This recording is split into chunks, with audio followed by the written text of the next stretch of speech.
Shalom, shalom, shalom. Est-ce que nous sommes là? Nous sommes là?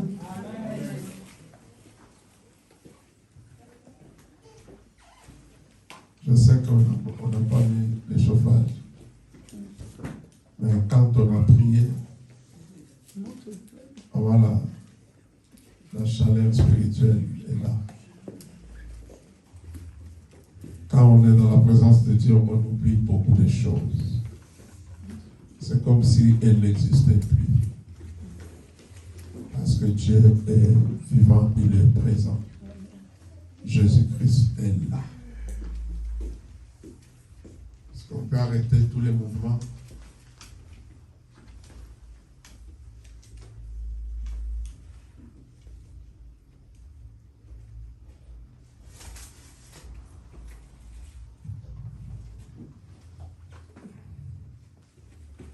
C'est bon? Ça va? Nous sommes prêts pour recevoir la parole de Dieu? Celle qui nous fait du bien. Vous savez, toute chose passera. Tout passera. Tout disparaîtra. Mais la parole demeure éternellement. Pourquoi?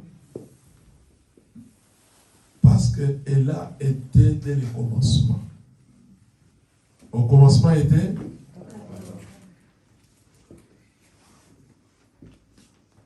la Bible dit rien de ce qui a été fait n'a été fait sans elle. Toutes choses ont été faites par elle et toutes subsistent en elle. C'est pourquoi elle ne peut pas passer. Donc, toute chose a trouvé la parole de Dieu existante déjà. C'est pourquoi elle ne peut pas passer. C'est elle qui va même boucler ce monde. La parole de Dieu est très haut. Tous ces jours, nous exploitons un thème. Ça fait 2 semaines, n'est-ce pas? Nous parlons d'un thème. Regardez-moi ici. Regardez-moi. Quand nous parlons d'un thème, il ne faut pas cacher le visage. Parce que vous savez que je vais poser la question. Hein? On a parlé de quoi? Être ébranlé. Être ébranlé. Être ébranlé, c'est quoi?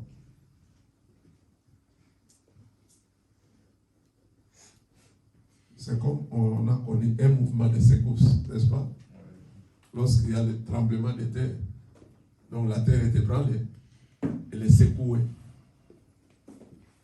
Et un homme ou une femme ébranlée, ou un chrétien ébranlé, c'est celui qui peut changer de position, qui est secoué, perturbé, dérangé, déstabilisé par peut-être les choses de ce monde, les choses qu'on connaît, qu'on voit, qu'on vit. On peut connaître certains problèmes, certaines difficultés, et on est ébranlé. Or, on dit qu'un chrétien doit être inébranlable. Amen. Parce qu'un chrétien, il a les informations. Il a été averti ou instruit c'est quoi le monde et c'est quoi les royaumes. Alléluia. Il sait que je vis sur la terre, je suis dans le monde, mais j'ai une destination. C'est le royaume. Les chrétiens, nous savons que nous sommes en pèlerinage, nous sommes passagers sur la terre. Donc il y a beaucoup de choses qui peuvent chercher à nous ébranler, qui peuvent chercher à nous perturber, à nous déstabiliser, à attaquer notre foi. Parce que lorsque la foi est attaquée, lorsque la foi est entamée, le chrétien est ébranlé. Parce que la Bible dit, mon juste vivra par Mais s'il se retourne en arrière, je ne prends pas plaisir en lui. Vous comprenez que la foi, c'est une affaire de juste. Alléluia. Amen. Les gens qui marchent dans la justice, c'est-à-dire qui marchent selon les normes de la parole de Dieu. Les normes de la loi de Dieu, c'est ça les justes. Les gens qui marchent convenablement, correctement, selon la parole de Dieu. Ils rentrent dans ces normes-là. Un jour, on va pousser plus loin encore pour démontrer encore un juste dans la Bible. Mais en résumé, un juste, c'est celui qui marche selon les normes de la parole. Les normes de la vie. Un homme correct. Il est réglo. Amen. Réglo. Injuste. Tout est structuré. Il vit selon ce qui est défini. Alléluia. Selon ce qui est défini. Il ne vit pas selon l'imagination. Ce qui fait défaut aujourd'hui, il y a des gens qui se disent chrétiens, mais qui vivent selon l'imagination. C'est pourquoi on a vu le dimanche passé. Paul dit quoi? Si nous marchons dans la chair, mais nous ne combattons pas selon la chair. Il dit les armes avec lesquelles nous combattons ne sont pas charnelles, mais elles sont puissantes par la vertu de Dieu pour renverser les forteresses. Il dit, nous renversons les auteurs. Les raisonnements d'abord. Nous renversons les raisonnements et tout auteur qui s'élève contre la puissance, contre la connaissance de Dieu. Et nous amenons toute pensée captive à l'obéissance à Christ. Vous comprenez que l'ennemi, il vient déranger la pensée. Il y a beaucoup de choses, j'avais expliqué dimanche passé sur ces versets-là. De 2 Corinthiens 10. Vous voyez, l'apôtre Paul avait compris pourquoi il prêche. Quelle est sa mission? Quelle sorte de prédication? Parce qu'il sait que les chrétiens sont confrontés à beaucoup de choses. Le diable est là. C'est pourquoi Jésus disait, vous êtes dans le monde, mais vous n'êtes pas du monde. C'est-à-dire, vous ne pouvez pas vivre comme le monde vit. Vous ne pouvez pas raisonner comme les gens du monde raisonnent. Vous ne pouvez pas avoir l'attitude dans l'assemblée, cherchant à écraser les autres, à nous montrer être supérieurs, parce que la Bible dit que l'humilité vous fasse voir les autres comme étant supérieurs à vous. Donc dans l'église, on cherche à être humble. Lorsque quelqu'un commence à ne pas être humble, c'est-à-dire il est ébranlé dans la foi. Il a rejeté. Il a fait naufrage quant à la parole de Dieu. Sinon, lorsqu'il a affiché cette attitude, tout de suite, il se ressaisit. Tout de suite, il se ressaisit pour maintenant demander pardon à Dieu. Lorsque tu vois un chrétien qui a fait quelque chose, qui a blessé, qui a vexé l'autre et qui reste intact, ça veut dire qu'il est ébranlé. Il a perdu la foi. Un chrétien qui vit selon la foi, c'est celui qui peut s'examiner. Alléluia. Toutes les actions, toutes les actions, tous les actes qu'il pose sont sujets à l'examen personnel. Ce n'est pas quelqu'un qui marche et puis qui croit que tout est bien, tout est parfait, alors qu'il y a les royaumes qui nous attendent. Je vous ai toujours parlé de Jérémie. Jérémie, c'était un prophète extraordinaire, incontestable, incontesté.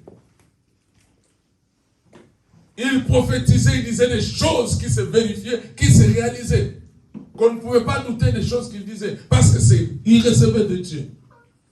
Mais à un moment, Jérémie dit, pourquoi ma souffrance est-elle Donc il a mis la pause. Il s'est examiné. Il s'est examiné. Examinez-vous si vous êtes dans la foi.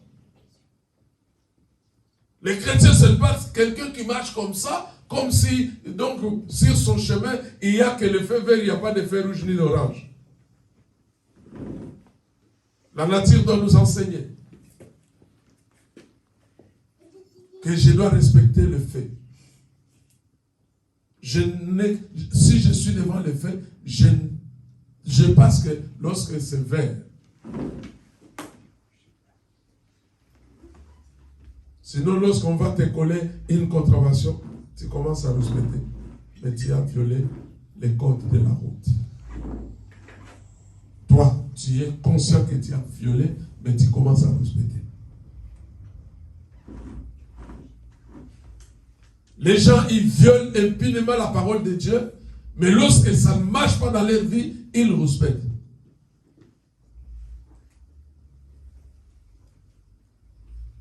Ils veulent donner des leçons à Dieu pour dire que moi je suis chrétien, j'ai vu la vie chrétienne, mais pourquoi il y a ces choses? Pourquoi ma souffrance est-elle continuelle? Nous ne nous posons pas de questions. Mais Jérémie, il marchait, ce n'est pas Dieu qui est venu les chercher pour lui dire, Jérémie, voilà, c'est ça. Mais nous avons quand même cette opportunité, parce que Jérémie, qui prêchait Jérémie? Qui était son prédicateur? Il fréquentait quelle église? Alléluia. Mais nous fréquentons l'église. Nous, on nous prêche la parole de Dieu. Vous voyez la différence qu'il y a entre nous et les Jérémie?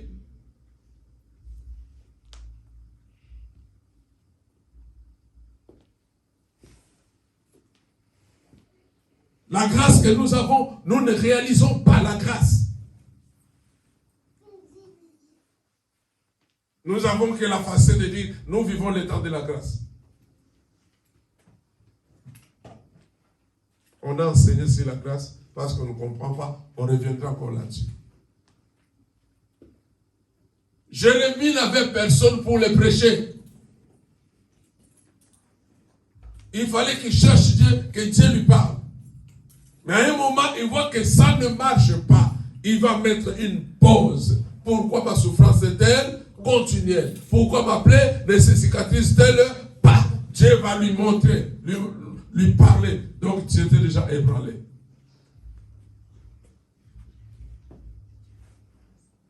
Qu'est-ce que Dieu lui a dit? Si tu te rattaches, alléluia, si tu te rattaches à moi,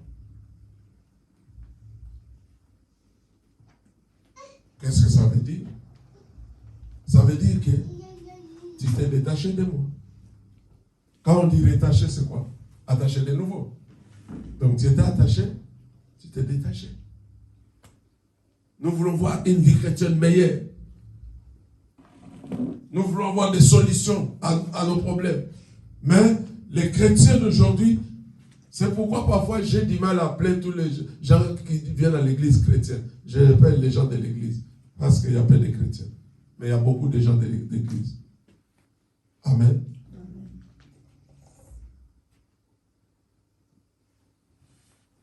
Les gens qui sont déjà par terre, mais qui continuent. Si tu te rattaches, il y a des gens qui se sont déjà détachés de Dieu, se sont détachés de la parole de Dieu. Ils ne vivent pas selon la parole, mais ils vivent selon l'imagination, selon les raisonnements, selon la hauteur. Ils se croient.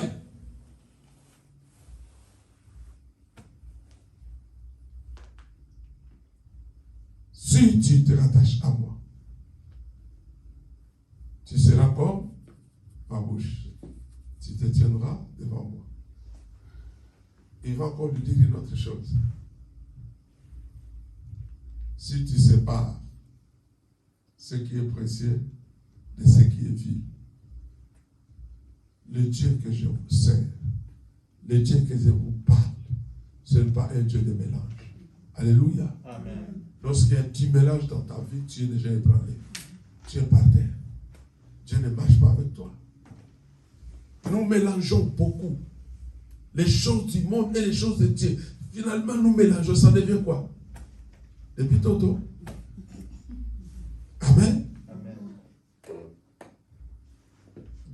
on ne sent pas ça. Il dit, Jérémie, tu as mélangé, tu as confondu les gens qui vivent dans la confusion de la parole, les gens qui mélangent les choses, et puis c'est Dieu devant Dieu. Seigneur, donne-moi, Seigneur, fais-moi ça. Ils ont même mélangé c'est quoi la prière, c'est quoi la requête, c'est quoi la supplication. Il y a du mélange. Ils ont pris, ils ont mis tout dans la même boîte. Après, ils attendent les résultats. Amen. Amen. Il faut séparer. Amen. Amen. Ce qui est vil de ce qui est précieux. C'est-à-dire ce qui est mauvais et de ce qui est bon. Ce qui est désagréable et ce qui est agréable. Ce que Dieu n'aime pas et ce que Dieu aime. Il faut séparer. Il ne faut pas mettre tout ensemble. Ça ne marche pas. Alléluia. C'est les gens ébranlés. Ils ont perdu la foi. Écoutons une pensée de Dieu ce matin, cet après-midi plutôt. 1 Thessaloniciens chapitre 3, 1 à 5.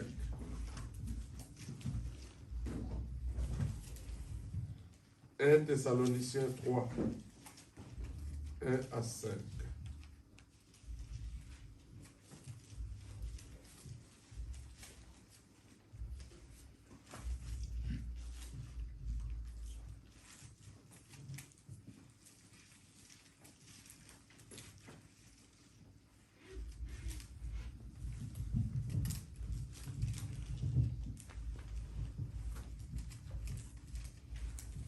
Frère David, tu peux lire? Oui. Je lis la parole du Seigneur. 1 Thessaloniciens 3, versets 1 à 5. C'est pourquoi, impatients que nous étions, et nous décidant à rester seuls à Athènes, nous envoyâmes Timothée, notre frère ministre de Dieu, dans l'évangile de Christ, pour vous affermir et vous exhorter au sujet de votre foi, afin que personne ne fût ébranlé, au milieu des tribulations présentes. Car vous savez vous-même que nous sommes destinés à cela. Et lorsque nous étions auprès de vous, nous vous annoncions d'avance que nous serions exposés à des tribulations, comme cela est arrivé et comme vous le savez. Ainsi, dans mon impatience, j'envoyais m'informer de votre foi, dans la crainte que le tentateur ne vous eût tenté et que nous n'eussions travaillé en vain. Amen. Amen. Ma version dit ceci. C'est pourquoi, impatients que nous étions, et nous décidons à rester seuls à Athènes, nous envoyons Timothée, notre frère, ministre de Dieu dans l'évangile de Christ, pour vous affermir et vous exhorter au sujet de votre, afin que personne n'est au milieu de... Voilà. Car vous savez vous-même que nous sommes destinés à cela. Vous voyez notre destinée? On nous prêche toujours, tu es une femme de destinée, tu es un homme de destinée. Quelle destinée? Notre destinée à nous chrétiens, c'est ça. Les tribulations. Alléluia. Nous sommes destinés à cela. Oh, tu es homme de destinée, femme de destinée. Quelle destinée? Amen. Amen. Si tu vois en tout cela, on veut te parler que tu dois réussite, succès, ceci, cela. Tu es homme de destinée. Quelle destinée? Ne prenons pas les choses de l'imagination et puis venir transcrire ça dans la parole de Dieu. Laissons ce que Dieu a dit. Alléluia. Amen. Jésus dit, je ne dis rien de moi-même. Je dis ce que j'ai entendu dire mon Père. Rien de moi-même. On nous fabrique des thèmes aujourd'hui qui n'ont pas de soubassement biblique, qui sont fabriqués par les hommes pour gagner les gens, pour séduire même.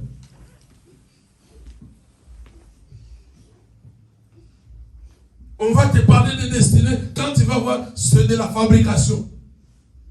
De la fabrication.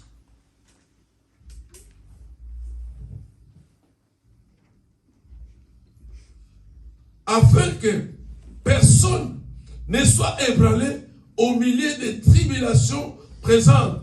Car vous savez vous-même que nous sommes destinés à cela. C'est ça notre destinée. Et lorsque nous étions auprès de vous, nous vous annoncions d'avance que nous serions exposés à des tribulations. Nous serions exposés parce que c'est ça notre nourriture. C'est ça ce qui fait de nous des chrétiens. Alléluia. Amen. Nous vous disions que nous serons exposés. Vous savez, l'apôtre Paul, lorsqu'il voulait aller à Jérusalem, il y a un prophète Agabus qui a pris sa cordelette. Il s'est lié de ça. Il dit, celui à qui appartient cette cordelette, il sera lié à Jérusalem. On a commencé à supplier l'apôtre Paul. Il ne faut pas partir. Il dit, quoi? Qu'est-ce que vous me faites là? Qu'est-ce que vous voulez me faire? Pour Christ, je suis prêt de mourir. Il dit quelque part, il dit que pour Jésus-Christ, la mort pour moi c'est un gain. Alléluia. C'est un gain. Parce qu'il sait à quoi il a été appelé. Les chrétiens aujourd'hui ne savent pas pourquoi ils ont été appelés chrétiens. Ils croient qu'ils seront aimés du monde. Pourquoi Jésus dit, vous êtes dans le monde, mais vous n'êtes pas du monde. Le monde n'aime pas ce qui est en vous. Le monde aime ce qui est en lui, pas ce qui est en vous.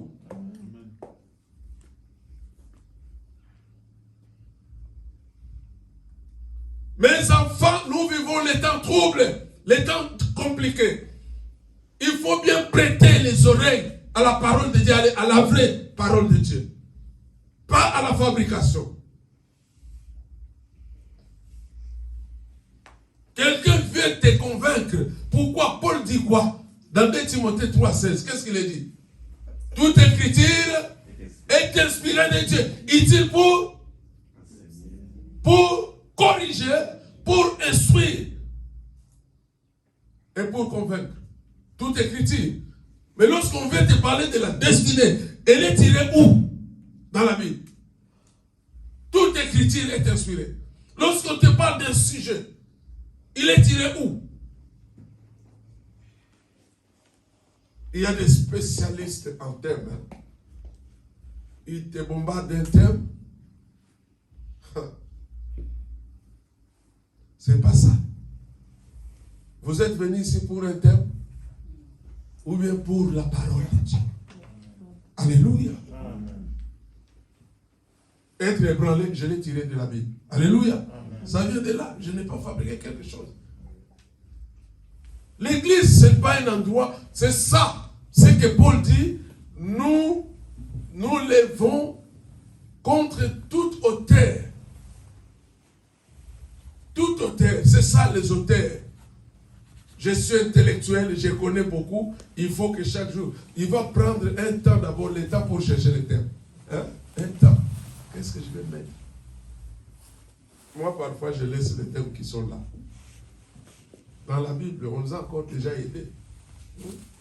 On nous a aidés, non?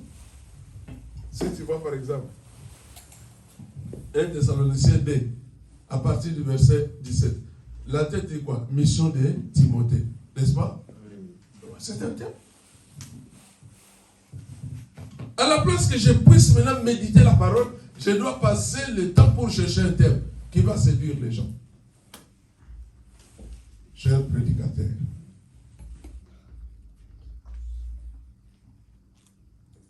ne perdons pas le temps inutilement. On nous a déjà fait un travail dans la Bible. Alléluia. Amen. Ne compliquons pas les choses. Qu'on ne vous complique pas. Alléluia. Amen. Moi, je ne vais pas ici pour vous compliquer.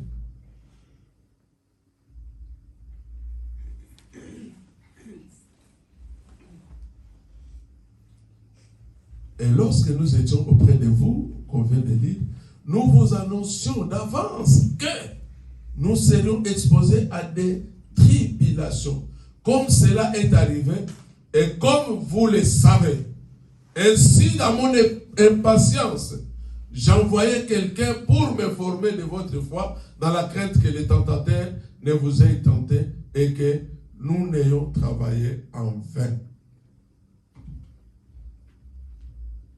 Un homme de Dieu, lorsqu'il travaille, il veut se rassurer aussi de la vie spirituelle, de la croissance spirituelle de son père. De la croissance spirituelle, pas de la croissance numérique. Beaucoup, ils sont dans la croissance numérique. Mais Paul, il se soucie de la croissance spirituelle. Il envoie quelqu'un, lui, en prison pour s'informer de leur état spirituel.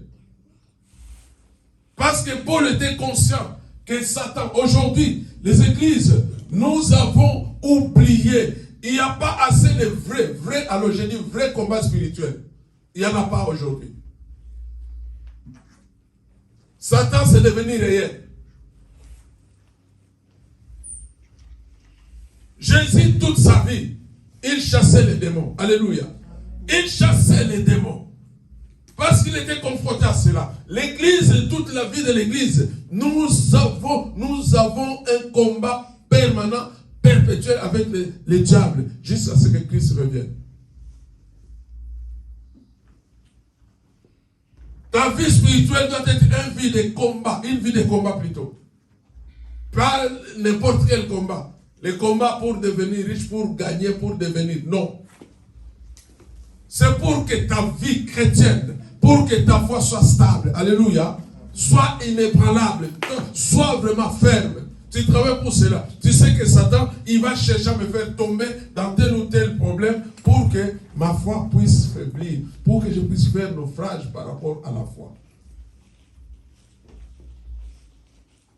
Satan, ce qui les préoccupe, ce n'est pas que nous devenons pauvres.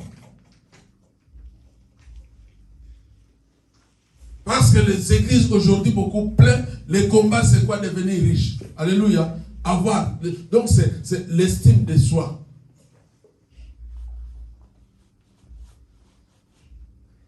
Jésus n'a pas mené ces combats. Les apôtres n'ont pas mené ces combats pour dire que tel était lié, il a l'esprit de pauvreté, il faut maintenant le délivrer de l'esprit de la pauvreté. Alléluia. La Bible dit, c'est Jean-Baptiste qui dit que l'homme ne reçoit que ce que le ciel lui donne. Alléluia. Ce que le ciel lui donne, c'est ce qu'il reçoit.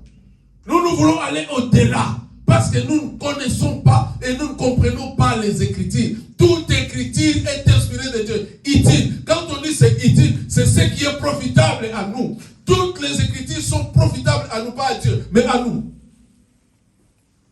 Mais nous ne tirons pas profit de ce qui est nous. Nous cherchons ailleurs. Même les gens du monde, ils vont aller chez les féticheurs pour chercher devenir ceci, cela. On leur donne des choses bizarres, sales. Tu vas avaler, les autres, tu vas mettre. Voilà. Un homme comme ça. Tu es serviteur de Dieu. Au lieu de marcher droitement avec Dieu, on va te dire que non, il faut que tu deviennes puissant, tu aies de l'onction, il faut avoir une grande église. C'est quoi une grande église? Et puis tu vas aller, on va t'amener au cimetière pendant la nuit, on va faire sur toi des trucs pour que, voilà. Combien de témoignages on a? La plupart des églises, tu vois, sur la chair comme ça, on a creusé, c'est une tête d'une chèvre ou quoi qui a été enterrée, c'est des choses comme ça. C'est quoi? C'est de la foutaise. Alléluia. Amen. Et c'est ça ce que le ciel nous donne.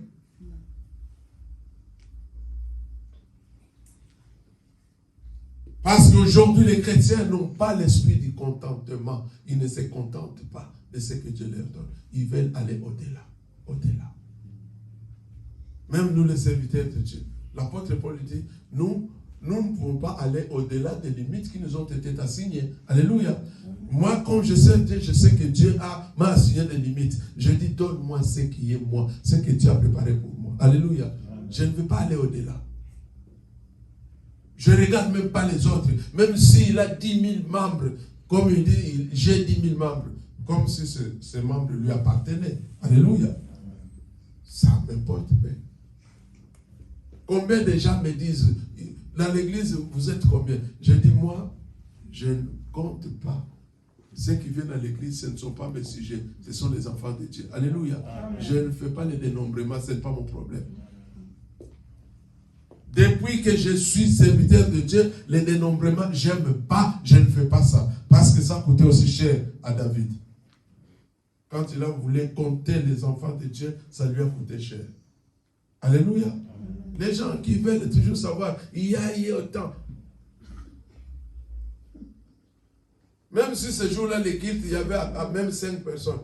Moi, je dis, je ne connais pas les nombres des gens qui étaient venus. Ça ne m'intéresse pas. La Bible dit quoi? Si un seul pécheur est sauvé, il y a la fête. Bien sûr que si tu peux avoir une église où il y a 10 000 personnes qui sont vraiment converties, c'est une grande fête. On n'est pas contre le nombre. On n'est pas contre. Mais on ne doit pas travailler pour ça. Alléluia. Non, on travaille pour les salis. Nous travaillons pour les salis des âmes. Pas pour les nombres.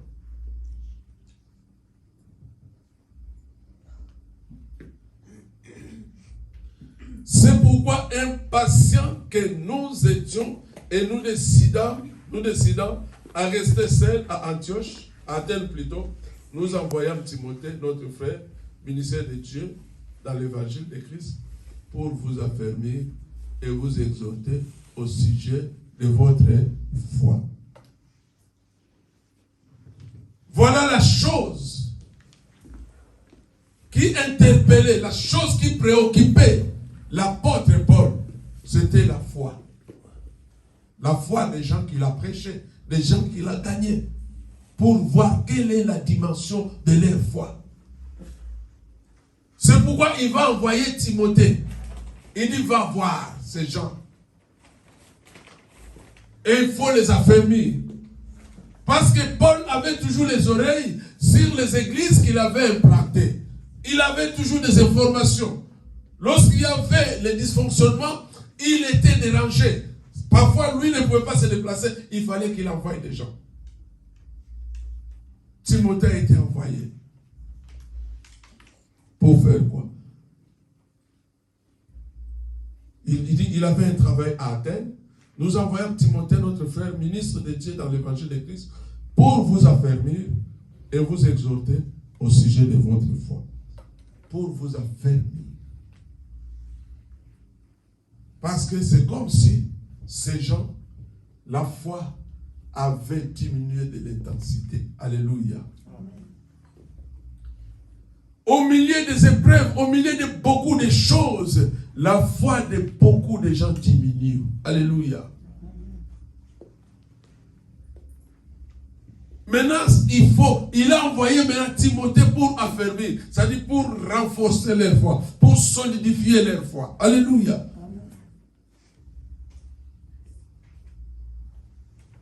Et pour exhorter. Pourquoi on doit exhorter? Une exhortation, je dis, c'est quoi? C'est un apport de bonne volonté. Hein? C'est comme on a constaté quelque chose qui n'a pas marché, on commence à t'exhorter. Écoute, il ne faut pas faire ça, il faut faire ça. Il ne faut pas te conduire comme cela, c'était mal fait. Si tu avais pensé comme ça, ce n'était pas bien, ça ne glorifiait pas Dieu. Voilà comment tu dois te tenir. On a envoyé Timothée dans l'église des Thessaloniciens pour les affermir et pour les exhorter au sujet de leur foi. Alléluia. Donc Paul il connaissait la cible. Alléluia. Lorsqu'on prêche la parole, c'est quoi la cible? Un prédicateur. Quelle cible tu as? Lorsque tu as une église, comme nous conduisons ici là, c'est quoi la cible? Quand je prêche, je sais de quoi je prêche. Et je sais pourquoi. Parce que je vous connais. Alléluia. Je vous connais. Je sais comment vous fonctionnez. sur la foi, sur l'avancement de l'Église, sur même la croissance spirituelle, sur la croix numérique, sur les apports, même au niveau des données, au niveau des contribués, dans tous les domaines. Je vous connais. Alléluia.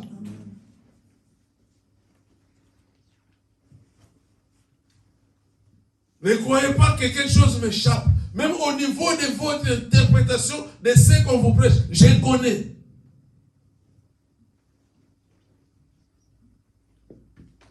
Paul avait la cible pour les Thessaloniciens. Ils avaient un problème de foi. Ils avaient un problème de foi. Il fallait quelqu'un comme Timothée, quelqu'un de brave, quelqu'un qui parle droit aux yeux comme ça, quelqu'un qui dit la vérité, qui a été formé. Alléluia. Amen. Il disait à Timothée quoi? Tu connais mes résolutions.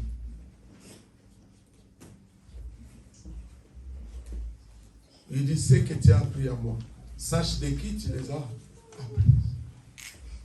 Alléluia. Nous travaillons, nous savons, nous autres qui nous ont enseigné, qui m'a amené dans le Seigneur. Je sais ce qu'il m'a donné. Qu'est-ce que j'ai appris de lui? Et chaque fois qu'il me prêchait, j'écrivais et je vérifiais dans la parole. Alléluia. Je ne suis pas un copiste. Je ne suis pas un imitateur des gens. Paul, il a trouvé des pierres, il a trouvé des gens, les disciples que Jésus aimait. Mais Pierre, Paul dit quoi? Soyez mes imitateurs, comme moi je le suis de Christ. Il n'est pas imitateur de Pierre ni des gens, de Jésus-Christ. Alléluia.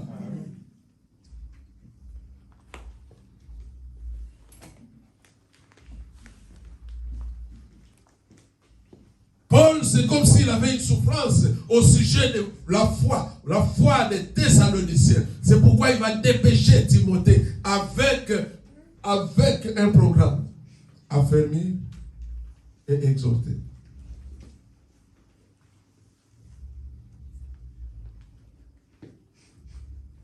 Et Timothée est parti avec un thème. Affermir et exhorter au sujet de la foi. Amen. La foi.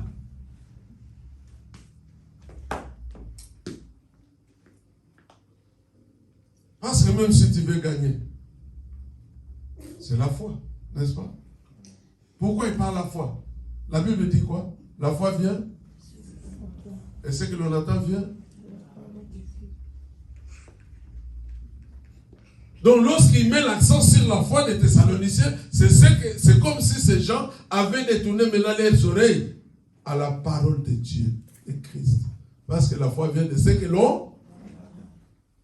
Pourquoi il va envoyer Timothée? Que pour la foi, affermir et exhorter. Beaucoup de chrétiens, pourquoi leur foi fait naufrage? Parce qu'ils commencent à écouter les hommes à la place d'écouter Dieu. Ils commencent à écouter les paroles des hommes à la place d'écouter la parole de Dieu. C'est là où il y a la tragédie dans la vie chrétienne. Écoutez Jésus-Christ. Écoutez la parole de Dieu, pas la parole d'un homme. Nous parlons, il n'y a pas de vie dans notre parole. Il n'y a rien, mais nous sommes prétentieux. Mais il n'y a que Jésus qui a la parole de vie. Lorsqu'il a dit, Lazare, sort, Lazare est sorti. Alléluia.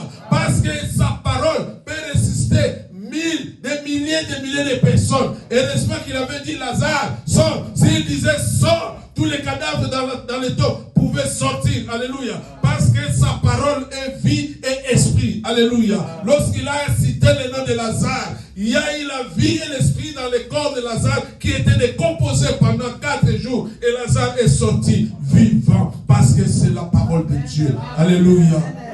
La parole de l'homme va te détruire. La parole de l'homme va t'écraser. La parole de l'homme peut te décourager et tu deviens païen. Alléluia.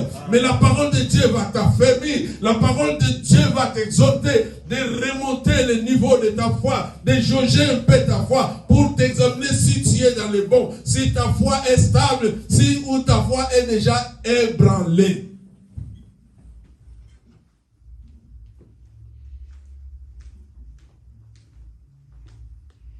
Beaucoup sont ébranlés Parce qu'ils se sont fiés aux paroles des hommes.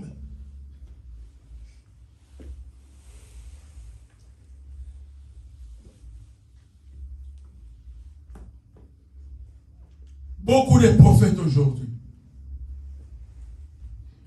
qui ne sont même pas envoyés par Dieu. Mais par ambition, ils sont devenus des prophètes pour séduire, pour détruire. Il y a des vrais prophètes. Mais la plupart, moi je les regarde, je me pose des questions. Comment il est devenu prophète? Et pourquoi il est devenu prophète? Amen. Pourquoi tu es devenu prophète? Comment tu l'es devenu?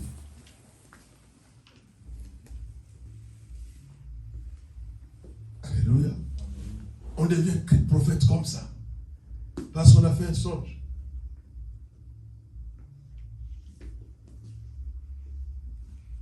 Prophète. Et ils ont réussi la mission du diable. Parce que lui, il vient pour détruire, pour égorger et pour dérober. Alléluia. Lorsque Dieu te donne la parole, il vient pour détruire cette parole, cette sémence. Il t'écarte de la parole de Dieu. Il commence à te dire ses propres paroles. Parce qu'il est prophète. Et les gens d'aujourd'hui aiment les prophètes. Les dizaines de Bonaventure. Parce qu'il va t'encourager. Amen. Non, personne ne peut dire comme ça de toi. Tu es une femme de destinée.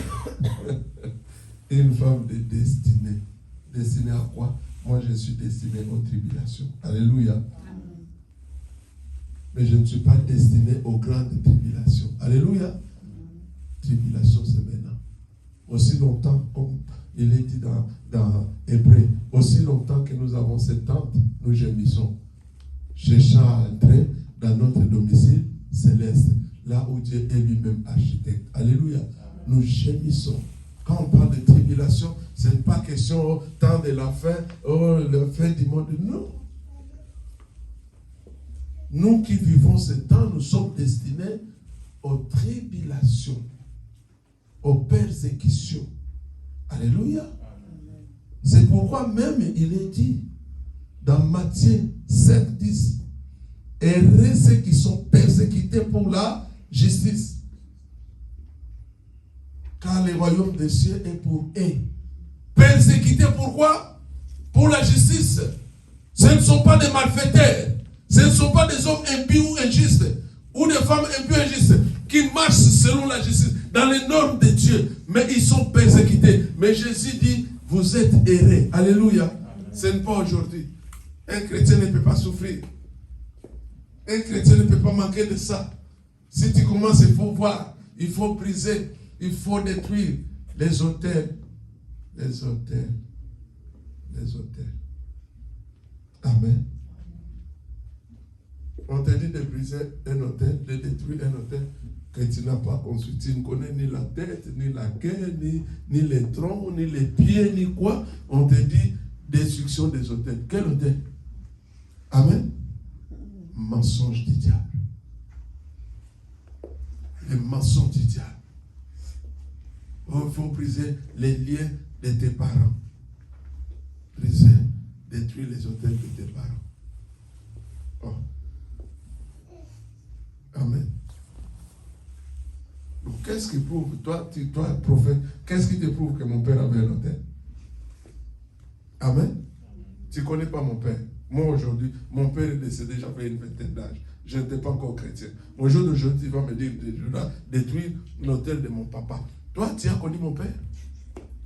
Amen. Et tu me dis détruire l'autel. Quel autel? De quoi?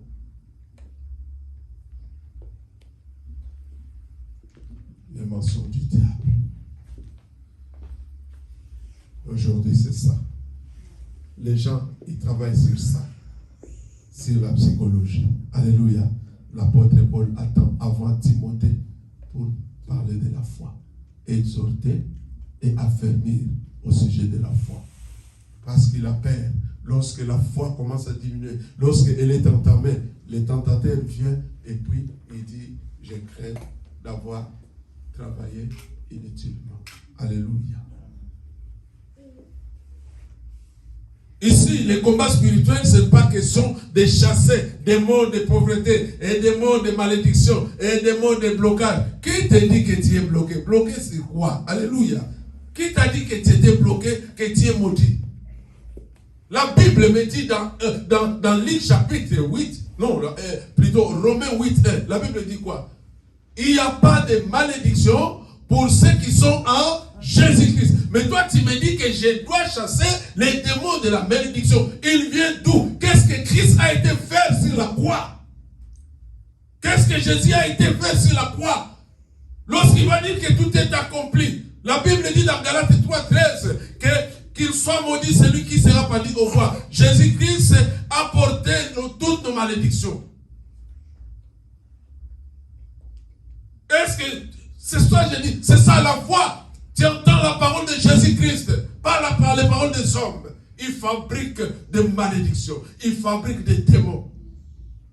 Des fabrications, des cartons fabriqués.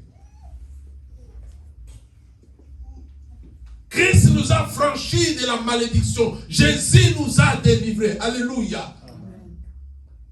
Notre problème, c'est la foi. Tu crois en quoi? Paul avait peur. Il dit, Timothée, va. Si tu traînes, ça sera terrible. Ça sera catastrophique. C'est ça aujourd'hui. Dans les églises, c'est catastrophique. Les choses qui se prêchent.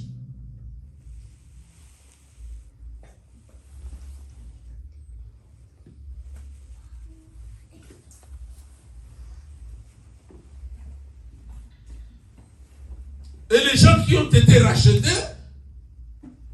ils sont encore considérés comme si c'était des gens qui appartenaient encore à Satan. Paul dit, ne savez-vous pas que vous avez été rachetés à un grand prix? Un grand prix racheté. Combien de fois dois-je vous dire que quand on dit on est racheté, on devient une exclusivité de Jésus-Christ. Alléluia. Il dit, vous ne vous appartenez pas. Vous appartenez à Jésus-Christ. Et Jésus dit, je ne peux pas mettre dehors celui qui vient à moi. Alléluia. Celui qui est entre les mains de Jésus-Christ. Personne ne peut ravir quelqu'un entre les mains de Jésus-Christ. Alléluia. Satan n'a pas le pouvoir. Parce qu'il a été dépouillé. Quel Jésus on prêche aux gens? Un Jésus incapable de délivrer? Qu'est-ce qu'il est allé faire à la croix? Pour que nous continuions à être la croix, il a enlevé toute l'emprise que le diable avait sur notre vie. Alléluia. Satan n'a plus l'emprise sur ma vie. Ma vie est entre les mains de Dieu. La Bible dit, Paul dit aux Galates quoi, plutôt aux Colossiens quoi?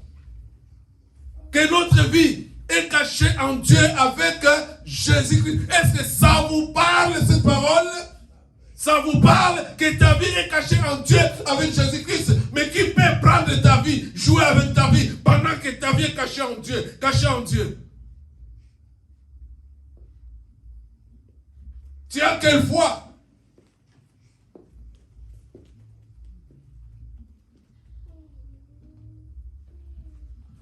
Ces gens étaient déjà ébranlés. Ils ne comprenaient pas qu'est-ce que Jésus-Christ était venu faire. Et qu'est-ce qu'il est allé faire. Il dit que votre cœur ne se trouble point. Croyez en Dieu, croyez en moi. Dans la maison de mon Père, il y a plusieurs demeures. Je m'en vais vous préparer une place afin que là où je suis, vous y soyez aussi. Alléluia. Amen. Et nous croyons à cela? Ou nous croyons au bobard? Au mensonge des gens? Et la foi en Jésus-Christ. Donne-toi à Jésus tout entier. Crois en sa parole. Il dit, femme, ne t'avais-je pas dit que si tu crois, tu verras la gloire de Dieu?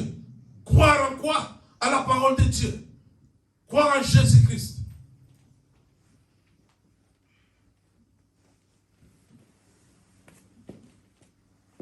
On est chrétien, on passe encore du temps à écouter les prophéties des gens.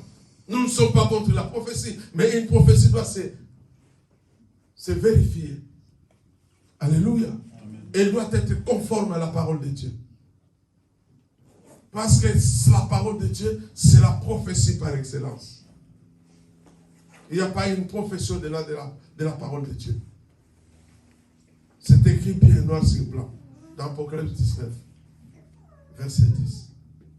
Car le témoignage de Jésus-Christ, c'est l'esprit de la prophétie. Alléluia. Amen. Le témoignage de Jésus-Christ, c'est l'esprit de la prophétie.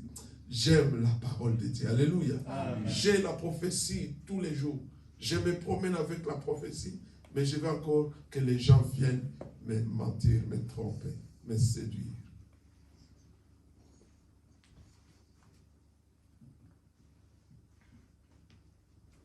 Alléluia. Amen.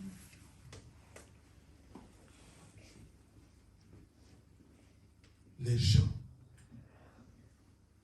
dont leurs vies sont cachées en Dieu avec Jésus-Christ, c'est des gens qui ballottent. Alléluia. Ils sont en train de tanker.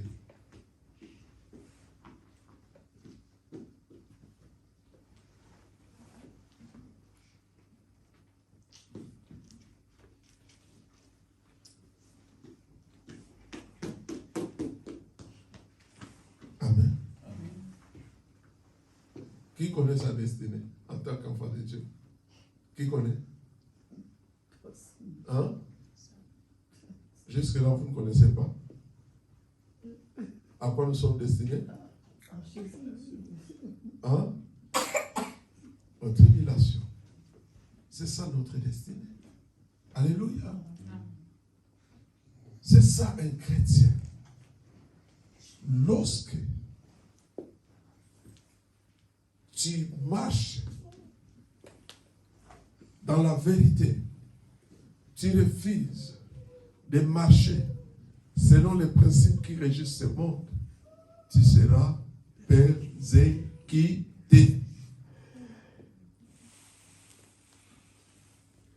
Je dis, lorsque tu marches dans la vérité, selon la parole de Dieu, et tu refuses les principes qui régissent ce monde, ou les principes de ce monde, tu seras persécuté. Alléluia. Amen. Tu seras persécuté. Nous sommes destinés à cela. Donc un chrétien, c'est celui qui refuse le principe de ce monde. Alléluia. Amen. Qui refuse la vie de ce monde. Pour cela, tu seras persécuté. Il se voit comment? Elle se croit quoi? C'est elle qui est sainte, plus que les autres. C'est elle, c'est lui. Alléluia. Même dans la famille, ça sera des problèmes. Lorsque tu marches dans la justice, ce n'est pas parce que tu es persécuté. Alors que tu es persécuté pour la justice, que tu te crois que tu es maudit, que tu as de la malchance, que tu es bloqué, tu es freiné. Non, mais ça, c'est quoi ça?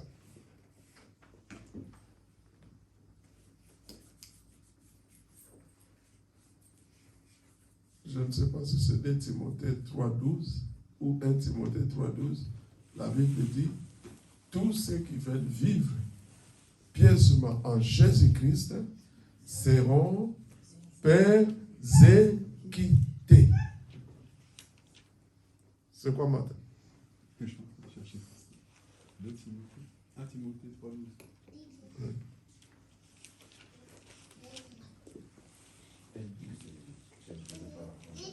Non, 1 Timothée 3.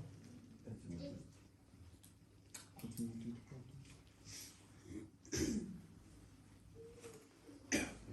3. Non, c'est 2 Timothée 3. 2 Timothée 3, 12. Oui. 2 Timothée 3. Alors, tous ceux qui veulent vivre pieusement en Jésus-Christ seront persécutés. Tous ceux qui veulent vivre pieusement. Donc, ils ont une volonté. Leur volonté, c'est de vivre. Parce qu'on dit quoi? Tous ceux qui veulent.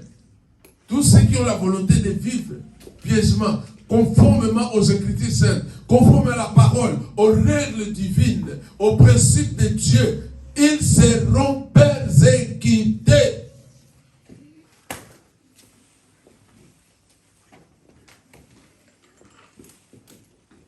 seront persécutés. Jésus dit, si vous êtes ceux qui sont persécutés pour la justice,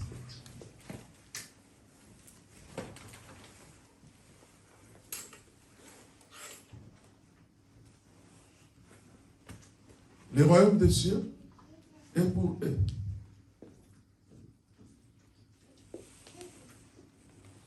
Il dit, même si vous avez des outrages, vous avez des persécutés, n'ayez pas peur, parce que votre récompense sera grande. Ils ont persécuté les prophètes qui sont venus avant vous. Ça, c'est quand tu lis Matthieu 5, 10, 11, 12. Matalimo. Matthieu chapitre 5, 10 à 12.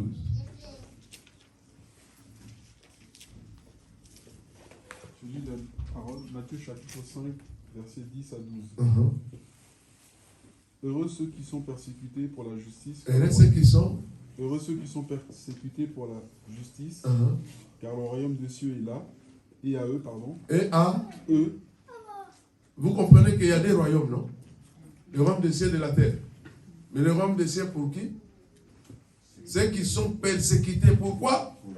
Pas pour la justice. Pas pour leurs péchés. Et puis continue. 11. Heureux serez-vous lorsqu'on vous outragera, qu'on vous persécutera, et qu'on dira faussement de vous toutes sortes de mal à cause de moi. À cause de moi. Heureux serez-vous lorsqu'on vous outragera, lorsqu'on vous persécutera, et lorsqu'on dira des mal de vous, à cause de moi. Et puis, réjouissez-vous dans l'allégresse, parce que votre récompense sera grande. Parce que votre récompense sera grande dans les cieux, car c'est ainsi qu'on a persécuté les prophètes qui ont été avant vous. C'est bon. Est-ce qu'on a dit que votre récompense sera grande sur la terre? Hein? Qui dit cela? Qui a dit que votre récompense sera grande dans les cieux? Dans les cieux? C'est moi? Vous me suivez ou pas? Qui a dit cela? C'est Jésus-Christ. Parce qu'il s'agit de béatitude. Jésus-Christ parlait. Il dit, votre récompense sera grande dans les cieux. Investissons pour le royaume des cieux. Alléluia. N'amassez pas les choses sur la terre, là où il y a la daigne.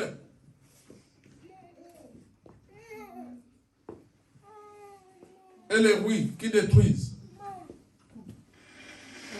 Heureux serez-vous lorsqu'on vous outragera, lorsqu'on vous persécutera, et lorsqu'on parlera faussement de vous. Alléluia. Amen.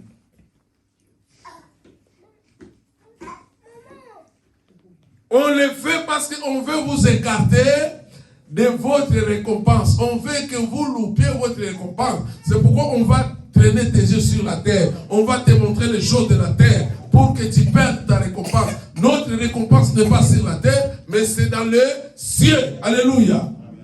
Jésus ne voit pas la terre, ne voit pas sur la terre. Il voit le futur, c'est le royaume, le ciel. Il dit notre récompense, c'est là. Mais beaucoup de gens, ils se battent pour les choses d'en haut. Ils veulent être récompensés par les gens. Alléluia.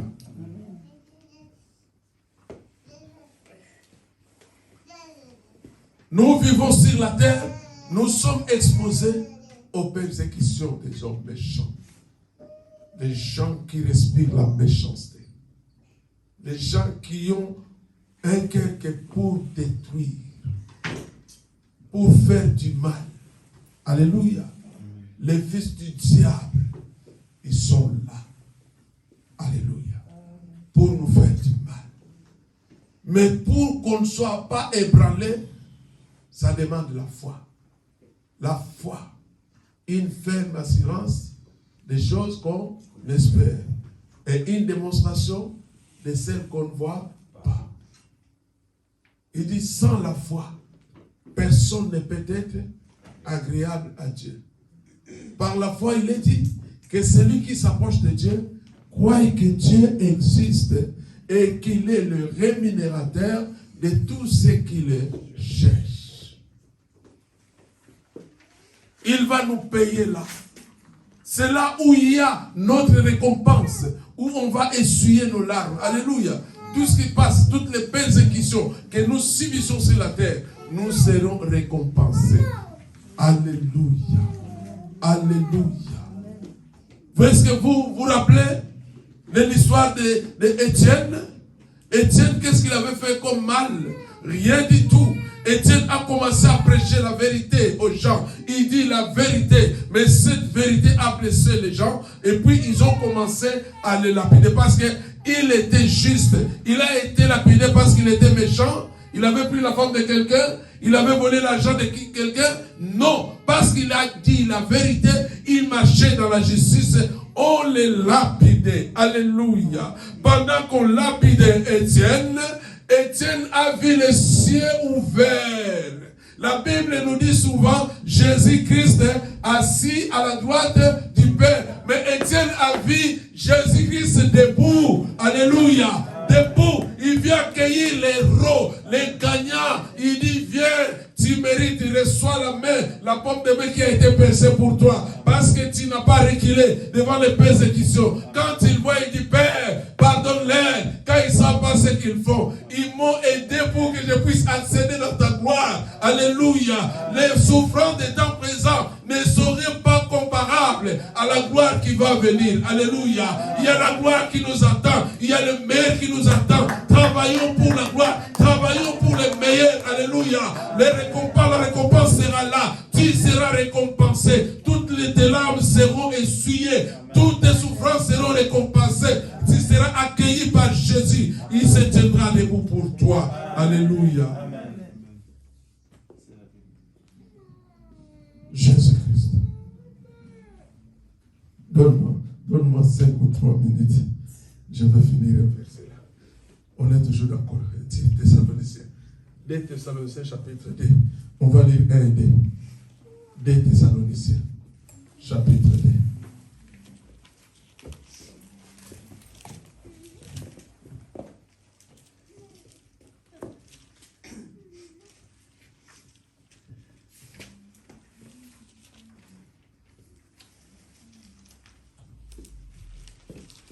On était juste à côté. Hein. 2 Thessaloniciens. Papa Noël, tu peux nous lire 2 Thessaloniciens chapitre 2, verset 1 à 2. Oui, je lis au nom de Jésus. Amen. Pour ce qui concerne l'enlèvement de notre Seigneur Jésus-Christ, L'avènement. de notre Seigneur Jésus-Christ, et notre réunion avec lui, nous vous prions, frères, de ne pas vous laisser facilement ébranler dans votre bon sens, et de ne pas vous laisser troubler, soit par quelque inspiration, soit par quelques paroles, ou par quelques lettres qu'on dirait venir de nous, comme si les jours du Seigneur étaient déjà là. Voilà. C'est bon, merci. Alléluia. Amen. Ici, Paul continue toujours avec les Thessaloniciens. Maintenant, il va toucher l'avènement du Seigneur Jésus-Christ. Donc, les jours de l'enlèvement. Il dit pour ce qui concerne l'avènement de notre Seigneur Jésus-Christ et notre réunion avec lui. Alléluia. Vous savez que il y a une réunion préparée entre nous et Jésus-Christ ces jours-là. Alléluia. Et si tu vas louper cette réunion, attends que les grandes tribulations. Alléluia. Tu n'es pas destiné aux grandes tribulations, mais tu es destiné seulement aux tribulations des temps présents. Amen. Mais il y a l'avènement. Cet avènement, c'est une grande réunion entre les rois des gloires et ses rachetés. Alléluia. Une réunion extraordinaire. Paul veut dire tout ce qui concerne l'avènement et l'autre réunion avec le Seigneur. Alléluia. Avec lui, nous vous prions, frères, de ne pas vous laisser facilement ébranler, secouer dans votre bon sens, et de ne pas vous laisser troubler, soit par quelque inspiration, soit par une parole, ou par une lettre qui semblerait venir de nous, comme si les jours du Seigneur étaient déjà là. Alléluia. je ne vais pas aller en profondeur sur ça, parce que ça parle de l'apostasie. Alléluia. Vous comprenez? Donc, alors, le temps de l'apostasie n'est pas encore là, mais il y a des gens qui sont troublés, qui sont déjà rentrés dans l'apostasie. Alléluia. L'apostasie avant l'apostasie. Il y a des églises apostates avant l'apostasie. Alléluia. Or, ces choses, l'apostasie, c'est lorsque Jésus-Christ va enlever l'église. Lorsque les rachetés seront régnants, alors il y a des choses qui vont arriver. Aujourd'hui, il y a des gens qui vous prêchent. Oh, les signes des temps de la fin. Oh, Amen. Il tripote l'Apocalypse. Il tripote. Oh, grande tribulation. Non, c'est pas maintenant. L'homme de l'impie, les faux Christ et les faux prophètes, ils vont venir. Alléluia. Mais c'est après l'enlèvement. Il dit, ne vous laissez pas facilement ébranler dans votre bon sens.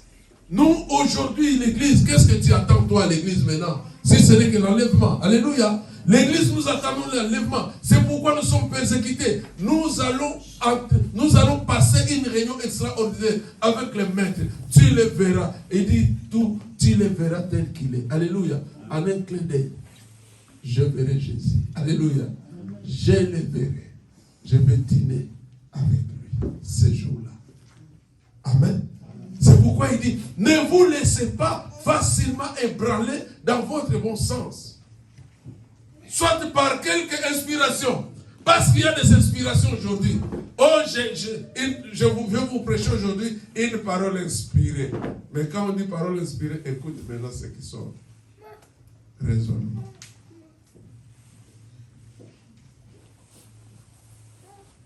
Inspiré, ça veut dire, j'ai la prophétie.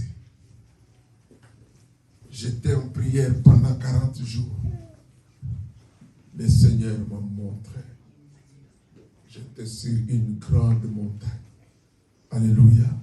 Le Seigneur veut. Il a dit. Des révélations qui sont aujourd'hui.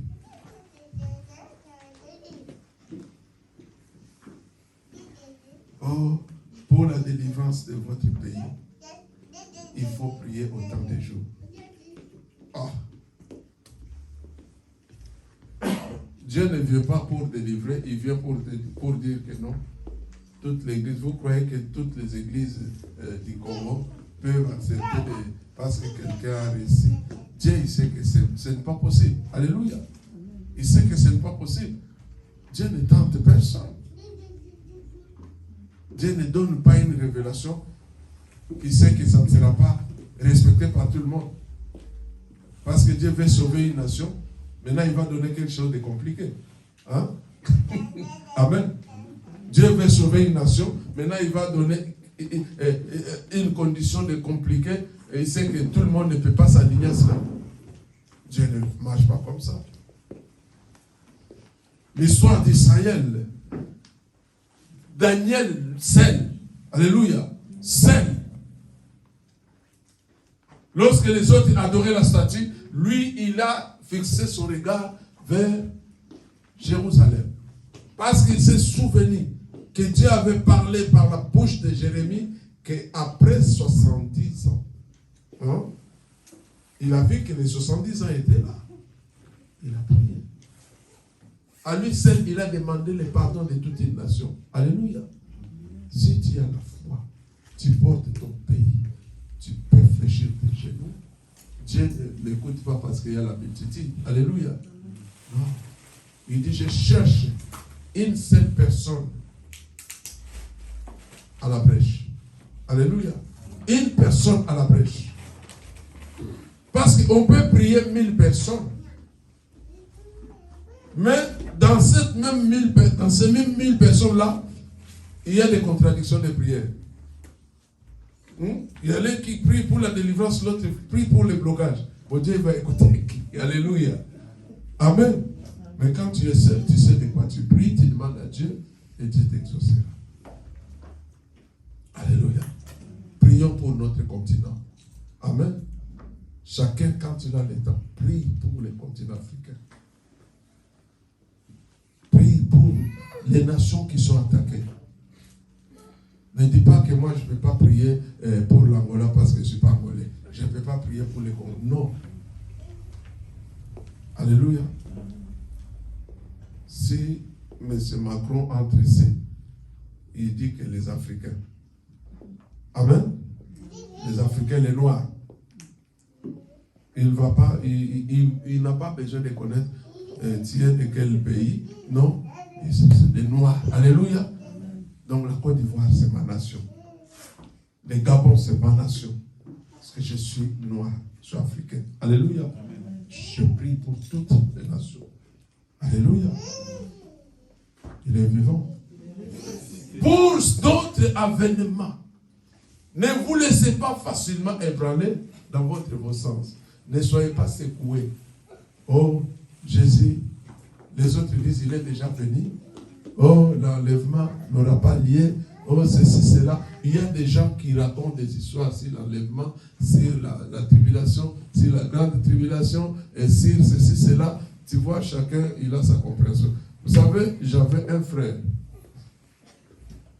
Maman Chantal, tu connais le frère, j'oublie le nom, Papa Francis. Francis, il priait avec nous à la rue de Genève, le Burkinabé. Il dit un jour, on était avec frère Clément. Il dit, mais pasteur, tu sais l'église de Mamadou Karambéry, nous avons commencé cette église. Mais jusqu'aujourd'hui, sur la fin du monde, je ne comprends rien. Parfois, c'est l'enlèvement, parfois, c'est grande tribulation, parfois, c'est... Il dit, jusque-là, jusqu'aujourd'hui, je ne comprends rien. Mais il vient chez Karambéry. Un grand prédicateur. Tu vois comment ce thème est prêché, chacun interprète à sa manière. Alléluia. Du coup, les enfants de Dieu ne sont pas fixés là-dessus. Moi, je vous ai dit ici, votre préoccupation, notre préoccupation, c'est de nous préparer à l'enlèvement.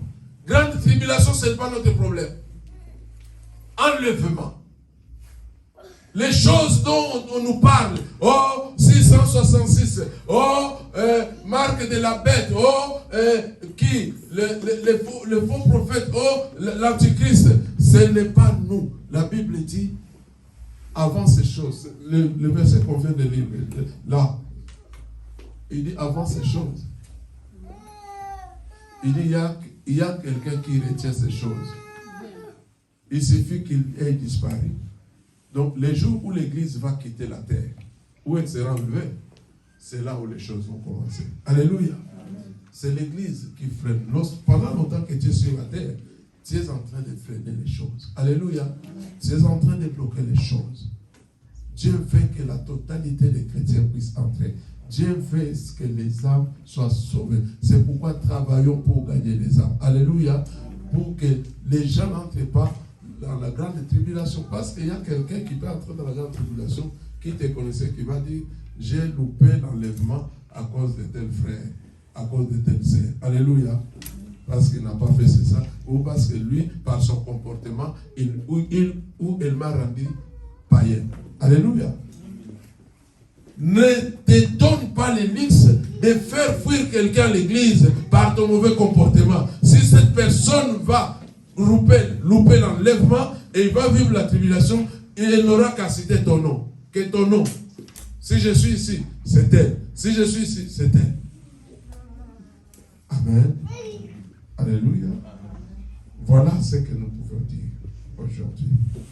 Si on pouvait continuer avec le être ébranlé, parce qu'il y a beaucoup de séducteurs qui sont entrés dans le monde. Vous savez, l'apôtre Paul, il dénonçait toujours des faux apôtres, des faux prophètes, des faux prédicateurs. Ce n'est pas parce qu'il se prétendait être le meilleur, mais c'est parce qu'il savait ce qu'il défendait. Alléluia. Lorsqu'un homme comme moi, je dis, peut-être il y a des gens qui vont me taxer de me croire connaître plus que les autres. Je sais ce que je défends. Alléluia. Je sais pourquoi j'ai été appelé. Je sais les plans du diable. Alléluia. Les desseins du diable. Il a été précipité. Vous lisez Apocalypse 12. Vous voyez dans les versets 7 descendre. Vous verrez que comment il a été. Il a été précipité. Il est descendu avec la colère. Comment Dieu dit que terre, malheur à vous. Malheur à vous parce qu'il ne va pas vous laisser tranquille. Il va infiltrer des faux prédicateurs, des faux prophètes, des faux apôtres, des faux pasteurs, des faux docteurs. Donc il y aura ceci. Tout cela. Tout cela. C'est pourquoi Paul dit quoi? Dans les temps derniers, les gens auront la démangeaison d'entendre la vérité. Les gens auront la démangeaison d'entendre la vérité. Ils vont se former un grand nombre de docteurs pour qu'ils leur disent ce qu'ils veulent entendre. Alléluia. Ne viens pas dans l'église pour entendre ce que tu veux. Tu viens pour entendre ce que Dieu dit. Alléluia. Amen. Ce que Dieu veut que tu entendes, c'est ce que tu dois entendre. Parce que toi, tu veux entendre. Alléluia. Ça, ça s'appelle la démangeaison. Tu ne veux pas la vérité. Que Dieu vous bénisse.